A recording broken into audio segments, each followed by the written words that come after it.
Hello student, coherent English classes की letter series में आपका स्वागत है। मैं हूं आपका इंस्ट्रक्टर मोहम्मद जियाउल्लाह कमर। आप देख रहे हैं हमारी YouTube channel coherent English classes. और आज इस वीडियो में हम लोग डिस्कस करने जा रहे हैं बिहार स्कूल एग्जामिनेशन बोर्ड में जो लेटर पूछा जाता है उसमें बार बार पूछे जाने वाला लेटर, यानी कि एक ऐसा टॉपिक जिसके अंदर बार बार पूछा गया है, हर एग्जाम में पूछा गया है, चाहे आपकी 10वीं की एग्जाम हो या 12वीं की एग्जाम हो, ये लेटर बार बार पूछा जाता है। और इनफैक्ट ये सिर्फ बिहार स्कूल एग्जामिनेशन बोर्ड के अंदर नहीं, सीबीएसई बोर्ड के अंदर भी ये बार बार पूछा जाता है। तो इस लेटर को थोड़ा सा हम लोग लिखना समझ लेते हैं। ये लेटर जो होगा कैसा होगा, देखिए, write a letter to your friend, है ना, एक अपने दोस्त को पत्र लिख लिए, डिस्क्राइबिंग योर फेवरेट हॉबी, और उसमें डिस्क्राइब कीजिए, उसमें वर्णन कीजिए, उसमें बयां कीजिए क्या चीज, आपका जो पसंदीदा हॉबी है यानी कि शौक है, जो आपका पसंदीदा शौक है उसको बयां कीजिए। ये बिहार बोर्ड में, सीबीएसई बोर्ड में, आईसीएसई बोर्ड में, हर बोर्ड में ये जो है फेवरेट टॉपिक होता है एग्जामिनर का। तो इस लेटर को आप जरूर लिखना सीख लीजिए। तो कैसे लिखेंगे इसको हम आपको जो है इस वीडियो में डिस्कस करेंगे। तो आइए स्टार्ट करते हैं। देखिए, मैंने आपको बार बार कहा था कि लेटर जो होते हैं वो दो तरह के होते हैं, एक होता है फॉर्मल लेटर और एक होता है इनफॉर्मल लेटर। फॉर्मल लेटर का मतलब हुआ एप्लीकेशन। तो आपके बिहार स्कूल एग्जामिनेशन बोर्ड में दो तरह का क्वेश्चन आएगा, यानी लेटर आएगा 5-5 मार्क्स का, और में दिया रहेगा। पहला होगा एप्लीकेशन होगा, उस एप्लीकेशन को लिखिए, या फिर जो है एक इनफॉर्मल लेटर होता है। इनफॉर्मल लेटर किसे कहते हैं, जो आप अपने दोस्त को, अपने रिलेटिव को, अपने फ्रेंड्स को, या फिर अपने चाचा मामू खाला फूफा या उसकी बेटी या बच्चा को, जिसको आप लिखना चाहते हैं, यानी अपने रिलेटिव को अगर लिखते हैं तो वो क्या कहलाता है, इनफॉर्मल लेटर कहलाता है। तो मैंने आपको बताया था कि आप जो है एप्लीकेशन से बेहतर होगा कि आप इनफॉर्मल लेटर को लिखें। ये भी 5 मार्क्स का है, और फॉर्मल लेटर यानी कि एप्लीकेशन भी 5 मार्क्स का होता है। तो एप्लीकेशन में जो है इसलिए मैं आपको अवॉइड करता हूं क्योंकि आपकी इंग्लिश इतनी बेहतरीन नहीं है, और उसके अंदर जो है वर्ड का चयन करना भी बहुत इंपॉर्टेंट होता है। और इनफॉर्मल लेटर के अंदर आप थोड़ी बहुत गलती भी कर दीजिएगा तो उससे कोई फर्क नहीं पड़ेगा, यानी कि आपकी जो लैंग्वेज होगी जिसमें आप लेटर लिख रहे हैं वो सिंपल भी हुई तो चल जाएगा। ठीक है, तो इसीलिए हम कहते हैं कि इनफॉर्मल लेटर को आप जो है ज़्यादा डिस्कस मतलब उसको लिखिए एग्जाम के अंदर। तो आज हम लोग जो डिस्कस करने जा रहे हैं वो बहुत ही इंपॉर्टेंट, यानी कि ये वीवीआई क्वेश्चन है। वीवीआई क्वेश्चन है, ये हमेशा एग्जाम में बिहार बोर्ड में पूछा जाता है। ठीक है, तो इसको कैसे लिखेंगे, हमने आपको कहा कि इनफॉर्मल लेटर जो भी होगा उससे क्या करना है, सबसे पहले शुरुआत में स्टार्ट करना है डेट से। मतलब कि राइट हैंड साइड में, ये लेफ्ट है आपका और ये जो है आपका राइट है। ठीक है, तो लेफ्ट और ये राइट है। तो राइट में आपको सबसे ऊपर में आपको क्या करना है, आपको डेट देना है, उसके नीचे एग्जामिनेशन हॉल लिखना है तो लिख दीजिए, नहीं लिखना है तो कोई इशू नहीं है। ऐसा नहीं है कि अगर इसको नहीं लिखेगा तो आपका मार्क्स काट लेगा, लेकिन अगर लिख दीजिएगा तो अच्छा लगता है देखने में, लिख दीजिए। ठीक है, और जिस सेंटर पे आप हैं, दरभंगा के सेंटर पे हैं तो डीवीजी, मतलब दरभंगा का शॉर्ट फॉर्म होता है डीवीजी। तो दरभंगा के सेंटर पे अगर होंगे, आप पटना सेंटर पे हैं या फिर आप हाजीपुर सेंटर पे हैं, जिस सेंटर पे आप रहिएगा उस सेंटर का जो है यहाँ पे मतलब कि आप देना चाहे तो दे सकते हैं। तो ये ऑप्शनल है, कोई कंपलसरी नहीं है कि यहाँ पर लिखना ही है। ठीक है, उसके बाद मैंने कहा था कि ये तो एक लाइन हो गया, लाइन नंबर 1, लाइन नंबर 2 और लाइन नंबर 3 ब्लैंक होगा। ब्लैंक, ब्लैंक का मतलब होता है खाली, इसको छोड़ दीजिएगा, इसमें कुछ मत लिखिएगा। लाइन नंबर 4 में आपको लिखना है, यहाँ देख लीजिए, फ्रेंड होगा, ब्रदर होगा, अंकल होगा, जो भी होगा उसको यहाँ लिखना है, डियर फ्रेंड या डियर ब्रदर। ठीक है, या यहाँ पे फ्रेंड है तो इसलिए यहाँ पे फ्रेंड लिख दिए हम लोग। उसके बाद हमने कहा था कि 5वां नंबर लाइन जो है आपका एज इट इज रहेगा, आई एम हैप्पी हियर, मैं यहाँ खुश हूँ, and I hope that you will also be happy there. ये हर इनफॉर्मल लेटर की जो शुरुआत होती है, हर इनफॉर्मल लेटर की जो शुरुआत होगी वो इसी लाइन से होगी। जो ब्लैक वाला लाइन है ये हमेशा हर इनफॉर्मल लेटर में होगा। ठीक है, तो कहता है I am happy here and I hope that you will also be happy there. आंख मूंद के इस लाइन को लिख लीजिए कि मैं खुश हूं यहाँ, और मैं उम्मीद करता हूं कि आप भी वहां जहां आप हैं वहां खुश होंगे। आफ्टर अ लॉन्ग टाइम, बड़े लंबे समय के बाद, आई रिसीव्ड, मैंने पाया, मैंने प्राप्त किया, योर काइंड लेटर, आपका जो प्यार भरा खत, हैविंग गॉन थ्रू इट, मैं इसको गहराई के साथ पढ़ा, मैंने इसको पूरा डिटेल में पढ़ा। My joys knew no bounds, यानी कि मेरी जो खुशी है उसका इंतहा न रहा, मतलब बे इंतहा, जिसका कोई पार ना हो। बहुत ही ज़्यादा जो है खुशी हमें महसूस हुई आपका लेटर को पढ़ने के बाद। इतना लाइन आपको हर इनफॉर्मल लेटर में लिखना है, इतना चीज़, कोई भी इनफॉर्मल लेटर होगा ये सारी चीज़ यहाँ से स्टार्ट कीजिए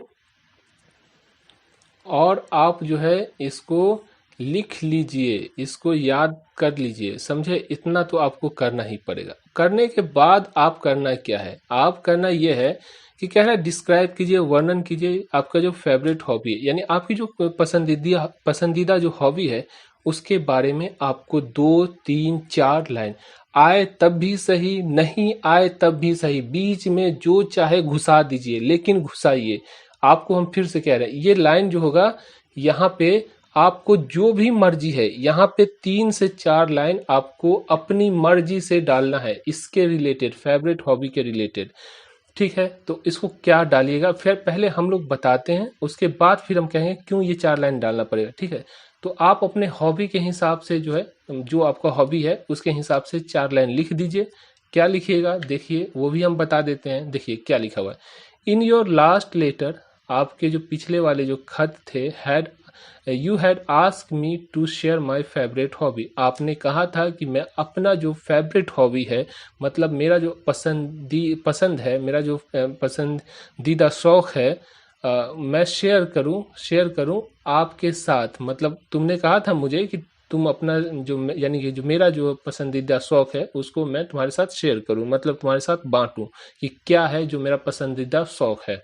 ठीक है, उसके बाद देखिए, वेल अच्छा है, ठीक है, या अच्छा है, ठीक है। My 2 hobbies are reading books and playing cricket, मेरा जो 2 हॉबी है वो क्या है, रीडिंग बुक पढ़ना और प्लेइंग क्रिकेट खेलना। Reading is very essential for building active mind, यानी कि पढ़ाई जो है बहुत ही ज़रूरी होती है एक जो एक्टिव माइंड, यानी कि आपका जो माइंड हो, हर वक्त काम करने वाला जो माइंड होता है, एक्टिव माइंड, वो माइंड को बिल्ड करने के लिए, निर्माण करने के लिए बहुत ज़रूरी है क्या, रीडिंग। देखिए रीड जब कीजिएगा तो क्या होता है, रीड करने से आपको नॉलेज बढ़ती है आपकी, मतलब कि डिफरेंट टॉपिक पे अगर आप किसी चीज़ को पढ़ रहे हैं तो डिफरेंट टॉपिक्स का नॉलेज हो जाता है, तो आपको बोलने के लिए बहुत कुछ आपके दिमाग में सेव रहता है। लेकिन आप पढ़ाई ही नहीं कीजिएगा तो आप मतलब जैसे ही बोलना स्टार्ट कीजिएगा वहाँ पे जो है फंस जाइएगा, है ना। तो इसलिए जो है रीड जो है, मतलब कि जो पढ़ाई है, रीडिंग करना, पढ़ाई करना, वो एक एक्टिव माइंड के निर्माण में बहुत ही ज़रूरी है। आगे चलते हैं, एंड द सेम टाइम, और ठीक उसी समय, यानी ठीक उसी साथ साथ या ठीक उसी समय, playing also very essential to make yourself fit, और खेलना भी आपके लिए फिट रखने के लिए बहुत ज़रूरी है। मतलब कि आप देखिए 2 तरह आदमी को फिट होते हैं, एक होता है मेंटली फिट जो अपने दिमाग से फिट होता है, लेकिन पेट एकदम बड़ा हुआ, एक जो है मतलब गणेश जी की तरह जो पेट आगे निकला हुआ रहता है, मतलब पेट फुला हुआ, बदन हाथ आपका जो फिट नहीं है। तो 2 तरह का फिटिंग होती है, फिट करना होता है इंसान को। एक होता है मेंटली, दिमाग का फिट होना चाहिए, ठीक है, अनाप शनाप नहीं बकना चाहिए। और एक होता है फिजिकली मतलब आपका बदन हाथ भी फिट होना चाहिए। तो रीडिंग करने से आपका दिमाग फिट होता है, और जो है एक्सरसाइज करने से या फिर प्ले करने से, प्ले का मतलब पबजी खेलने से नहीं, या फिर लूडो खेलने से नहीं, यानी कि आपको क्रिकेट खेलने से, फुटबॉल खेलने से, दौड़ने से, भागने से आपका क्या होता है कि आपका जो बॉडी होता है, आपका जो फिजिकल अपीयरेंस होता है, यानी कि आपकी जो स्ट्रक्चर होती है बॉडी की बनावट, वो फिट रहती है, अच्छी लगती है, स्मार्ट लगती है। आगे चलते हैं, reading make you mentally fit, reading करना यानी कि जो पढ़ाई करना आपको मेंटली फिट रखती है, दिमागी रूप से आप फिट रहते हैं। While playing max you physically fit, और खेलना जो है आपको फिजिकली, यानी कि आपकी बॉडी से, बॉडी के एतबार से, बॉडी के पॉइंट ऑफ व्यू से आपको फिट करती है। Reading also help you to evolve into better human being, यानी कि आपको जो रीडिंग है वो आपको एक अच्छा इंसान बनाने में मदद करती है। आगे चलते हैं, for the above mention reason, यानी ऊपर जो रीजन बताया गया है कि पढ़ाई क्यों ज़रूरी है और खेलना क्यों ज़रूरी है, उस रीज़न के कारण, मतलब कि जो ऊपर जो रीज़न बताया गया है उसके हिसाब से I spend my free time in reading book, यानी कि ऊपर के रीज़न की वजह से, ऊपर के कारणों की वजह से मैं जो है अपना फ्री टाइम, मतलब जो समय बच जाता है पढ़ाई से, तो मैं अच्छी किताब, कोई नॉवेल हो गई या कोई जो है कहानी की किताब हो गई, उसको मैं पढ़ता हूँ। एंड प्लेइंग गेम, और जो है गेम खेलता हूँ, मतलब कि दौड़ भाग करना, कबड्डी खेलना, खो खो खेलना, या फिर जो है सो मतलब कि क्रिकेट खेलना। तो इस तरह की जो एक्टिविटीज़ है उसमें मैं भाग लेता हूँ। ये लाइन आपको अपने हिसाब से लिखना ही पड़ेगा, नहीं लिखिएगा, देखिए ऐसा नहीं है कि जो चीज़ मैंने लिखा है यहाँ पे वही चीज़ आपको लिखना है, नहीं, आपको अपने हिसाब से बैठिए, हिंदी में लिख लीजिए, 4 लाइन 5 लाइन जो भी है, और उसको ट्रांसलेट करके यहाँ पे डाल दीजिए। ये बहुत ही ज़रूरी है, बहुत ही ज़रूरी है। अगर ये गलत भी हो जाएगा तो उसके लिए चिंता करने की ज़रूरत नहीं है। क्यों नहीं चिंता करने की ज़रूरत है? क्योंकि एग्जामिनर जो होता है वो क्या करता है, वो उसको पैसा कमाना, देखिए हम भी पैसा के पुजारी हैं, आप भी पैसा के पुजारी हैं। हर इंसान के अंदर पैसा कमाने की जो एक ललक होती है। तो हमारा जो एग्जामिनर होता है, हमारे जो टीचर होते हैं, वो पहले गुरुकुल में पढ़ाने वाले टीचर नहीं है। हमारे टीचर हो या हम हो, हम लोग क्या करते हैं, हम लोग को चाहिए पैसा, पैसा होगा तभी तो हम अपनी ज़रूरत को पूरी कर सकते हैं। तो एग्जामिनर क्या होता है, वो उसको कॉपी चेक करना पड़ता है। एक कॉपी का 22 रुपया या 16 रुपया देता है, 22 रुपया या 16 रुपया एक कॉपी का मिलता है।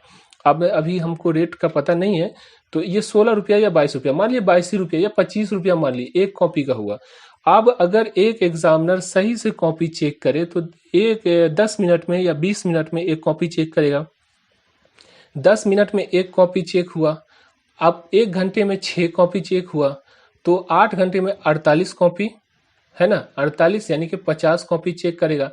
लेकिन इतना नहीं होगा, क्योंकि देखिए जो एग्जामिनर होता है उसको, वो पहले आएगा, लेट से आधा घंटा पहले सेंटर पर पहुंचेगा, फिर कॉपी को खोलेगा, उसके बाद पांडे जी होंगे, गुप्ता जी होंगे, शर्मा जी होंगे यहाँ पे, तो उनसे बात करेगा कि पांडे जी की बात छथिन, आपका अहाँ के बेटी के शादी हो गई कि नहीं। तो इस तरह से जो है सो वो उससे बात कर, बेटी के बारे में बात करेगा, परिवार के बारे में बात करेगा, तो वो 1 घंटा तो वहाँ लैप्स कर जाता है। 8 बजे कोई समय पे तो आता नहीं है, आता है तो 1 घंटा बकैती करता है टीचर, उसके बाद कॉपी चेक करना स्टार्ट करता है, उसी में पान खाता है, उसी के अंदर जो है फिर वो कैंटीन में जाता है, या फिर कोई कॉल आ गया, घर पे प्याज नहीं है, घर पे आलू नहीं है, उसका भी कॉल आ गया, उसको भी, या किसी का उधार लिए हो उसका कॉल आ गया। तो इस तरह से जो एग्जामिनर हार्डली अगर सही से कॉपी चेक करे तो 50 कॉपी नहीं चेक कर पाएगा, 20-25 कॉपी में खत्म हो जाएगा। तो 25 कॉपी है और 25 रुपया होगा, तो 625 ही रुपया हुआ ना, यानी कि एक दिन में वो 625 रुपया कमा के जाएगा। लेकिन एग्जामिनर के लिए ये जो होता है एक लॉटरी का होता है, मतलब कि कॉपी चेक करना बच्चों के लिए एक लॉटरी होती है। तो लॉटरी में क्या होता है कि वो जितना कॉपी चेक कर ले बेहतर, उसके लिए कोई लिमिटेशन नहीं होती। तो वो लोग क्या करता है कि ज्यादा से ज्यादा 2 से 3 मिनट आपको एक कॉपी का देगा, उससे ज्यादा नहीं देगा। आप 3 मिनट में एक कॉपी चेक किया तो 60 मिनट में कितना होगा, 20 कॉपी, और जो है अगर 20 कॉपी 60 मिनट में हुआ तो 8 दूनी 16, यानी 160 कॉपी कमाएगा। और जो है 25 रुपए के हिसाब से 16-25 देख लीजिए आप कितना होता है, 4,000 रुपया होता है। तो 4,000 रुपया कमाएगा कि 625 रुपया कमाएगा? तो ईमानदार टीचर कोई नहीं है। अगर ईमानदार 1-2 मिल गया, नहीं मिला तो नहीं मिला। तो कहने का मतलब यहाँ पे होता है कि 4,000 रुपया कमाने के लिए वो क्या करता है कि आपका पूरा से ये पूरा चीज लेटर को नहीं देखेगा, बस ये फॉर्मेट को देखता है, ऊपर का 2 लाइन देखता है, नीचे का 2 लाइन देखता है, बस हो गया खत्म। याद रखिए, ध्यान रखिए, इससे ज्यादा कोई को फिक्र नहीं है कि आप क्या लिखे नहीं लिखे। तो इसीलिए हम कहते हैं आपको कि यहाँ पर 4 लाइन आप अपनी मर्जी से लिख दीजिए। ग्रामेटिकल भी इनकरेक्ट होगा तो कोई इशू नहीं, कोई परेशानी नहीं है, ठीक है। उसके बाद नीचे का जो 2 लाइन होता है वो तो पहले से लिखा हुआ है, उसको कोई भी इनफॉर्मल लेटर हो, कैसा भी इनफॉर्मल लेटर होगा, वो उस इनफॉर्मल लेटर में ये जो है आप 2 लाइन इसको लिख दीजिए, बस हो गया खत्म। Rest is as usual and nothing is to worried about. Rest is as usual यानी बाकी सारा चीज जो है जैसे का तैसा है, and nothing is to be worried about, और कोई भी चिंता करने की जरूरत नहीं है। Please convey my best compliments to the elders. यहाँ पर कॉम्प्लीमेंट्स की जगह रिगार्ड्स भी दिखा, REGARDS, रिगार्ड्स। तो प्लीज कॉन्वे, कॉन्वे का मतलब होता है टेल, मतलब कहना, है ना। तो please convey my best compliments या रिगार्ड्स, यानी मेरा सलाम, मेरा सादर प्रणाम कह देना किसको, बड़ों को, and lots of love to the younger, और छोटे जितने भी हैं, यंगर्स जितने भी हैं, उनको मेरा प्यार देना। बस इतना कर दीजिए और यहाँ पे जो है योर एवर लविंग, और आप अपना नाम दे दीजिए और इस तरह का एक स्टैम्प बना दीजिए, मतलब कि जो इन्वॉल्व होता है, तो इस तरह से इन्वॉल्व बना दीजिए। ठीक है, इन्वॉल्व के अंदर क्या होना चाहिए, यहाँ पर टू ए फ्रॉम, ठीक है, और ये टू, ठीक है, और यहाँ पे स्टैम्प का जो है निशान बना दीजिए, जिस तरह यहाँ पे दिया हुआ है उसी तरह आप जो है इसको डाल दीजिए। बस हो गया, खत्म, और कुछ करने की जरूरत नहीं है। आपको 5 में से 4 मार्क्स तो आ ही जाएगा। देखिए कितना आसान है, कितना सिंपल है। तो इस बीच वाला के लिए टेंशन लेने की जरूरत नहीं है, बीच वाला अपने आप वो एग्जामिनर चेक भी नहीं करेगा, आप याद रखिए, मेरी बात को मान लीजिए अब, ठीक है।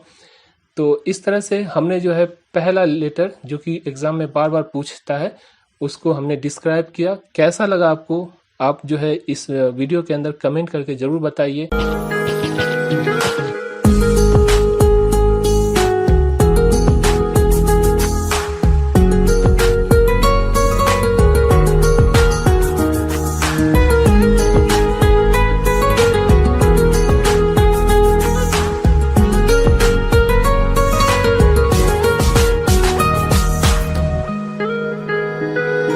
Thanks for watching video, and for more videos please subscribe our channel.